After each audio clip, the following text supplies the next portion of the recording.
The navy and pink Big KO colours have been a prominent fixture in the Toowoomba winners stalls lately, and we're joined today by the man behind those colours, Kobie O'Brien. Welcome, Kobie. Morning, Silk. How you going, mate? Yeah, good thanks, mate. Really good. Good to see you. You too. Been a while. Yeah, for sure. But no, we're enjoying a pretty good run lately, eh? Like, pretty stoked with how everything's going. So, moving pretty fast. It's all happened really quickly, actually. So for those people that don't know about you, mate, can you give us a bit of a quick history of yourself and your background in racing? Background racing. I'm glad you said background in racing, not background in general. But basically just pretty much since I was sort of 18 years old, I was, as soon as I could put a bet on, I was pretty much not fixated on it. But I spent a fair bit of time with me mates at the races and whatnot, and doing me form. Like they say there's no better feeling than picking a winner, and I'd say that's true. So, I did spend a lot of time at the races sort of thing around that young age, and then when we started buying into horses, me and me good mates, it's sort of a different beast again. And I've put a lot of time into it, obviously. And that's pretty much how the KO colours come about as well. Sort of went from just having shares in a couple and Rocky there, and a couple with me real good mates, and then as I said before, it all happened real quickly, and ended up owning shares in 10% of one horse, and now I've got I'd say shares in maybe 20. It's not bad, mate. Like you started out, to have a bit of fun and bring your mates into racing. It's turned into a bit of a business for you. Yeah, that's it. Yeah, and I suppose the good thing is it's still relatively, like at the moment, it's still trial and error. No matter how good things seem to be going, it's not where sort of I'm only starting out myself as well. So there's obviously a bit of work to be done, but with how everything's going at the moment, it's pretty exciting. You've been around for 2 years now, so tell us a few of the successes you've had in that time.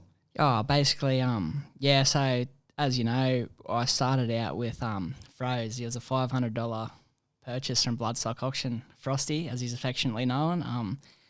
Basically, when that all came about, it was,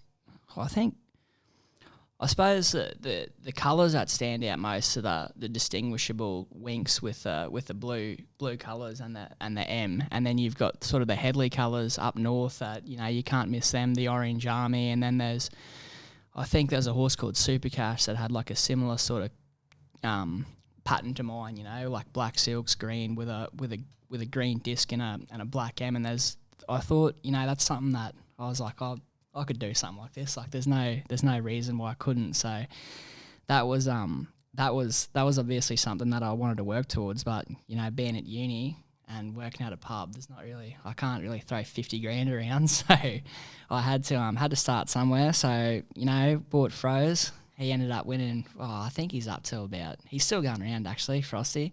He's won about probably 60 grand prize money off a $500 purchase, and then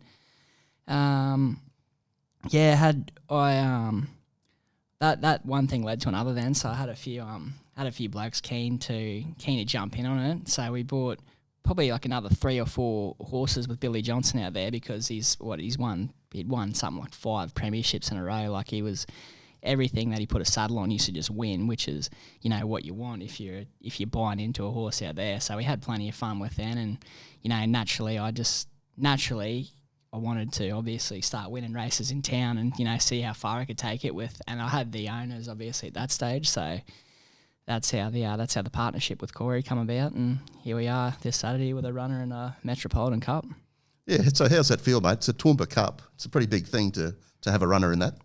Oh yeah. It's like, it's probably something I said, if you're talking to me this time last year, if you had said, like eventually you want to run in a Metropolitan Cup, I'd think, maybe a few years down the track, like, take it one by one, keep winning races in Longreach or something like that. But yeah, just with a couple of nice enough purchases and placing them right, we've ended up in a position where we have been able to get something, a horse talented enough and have this right support to have a horse in a race like this. And it's all pretty surreal at the moment.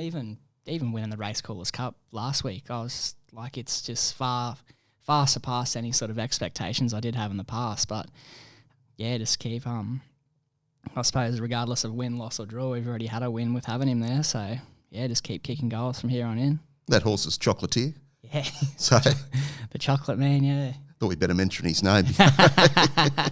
We're talking about him. So he had a famous owner before you came on board. Little puppy. Yeah, little Pappy, the Melbourne Storm fullback, Yeah. Ryan Pappenhausen. Yeah. Has he been contacting you, Oh, trying to get back involved? Not directly, but from what I understand, he is a bit of a punter. So I do believe that he follows racing quite closely, and I have seen a couple of the boys mention him in a couple of Twitter comments and whatnot. So you're a 26-year-old young bloke, Kobie.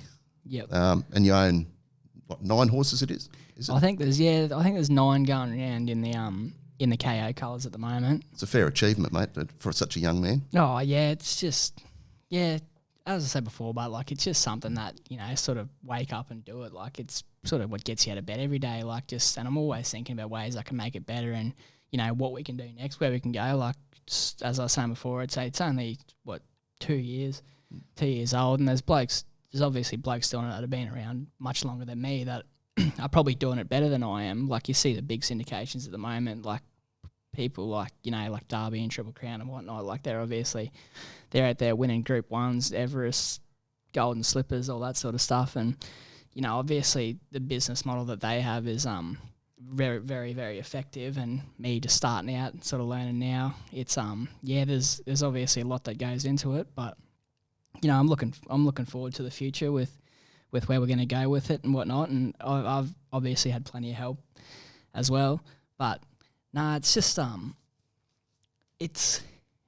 found it easy to do just because I know sort of what it was like when I first bought into a horse and how good it was. So the first horse I ever had or bought into had shares called Sheer Persistence, 10 of my best mates. Sort of we just wanted to win this cup out bush at Twin Hills, and when I bought it for like $4,000 or something like that, perfect price, like unreal. And then she won that Twin Hills Cup, and it was the best feeling I've ever had in my life. Like it was absolutely phenomenal, and like to give, because I know how good that feels.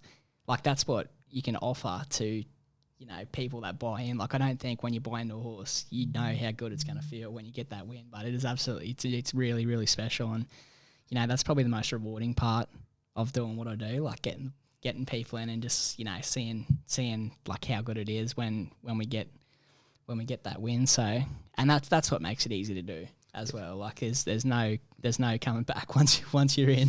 Well, hopefully you experience that winning feeling on Saturday with Chocolatier at the Toowoomba Cup.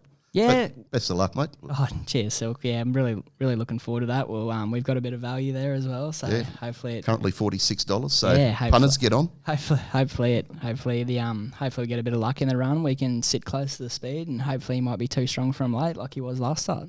All the best, mate. Cheers, Silk. Thank you very much.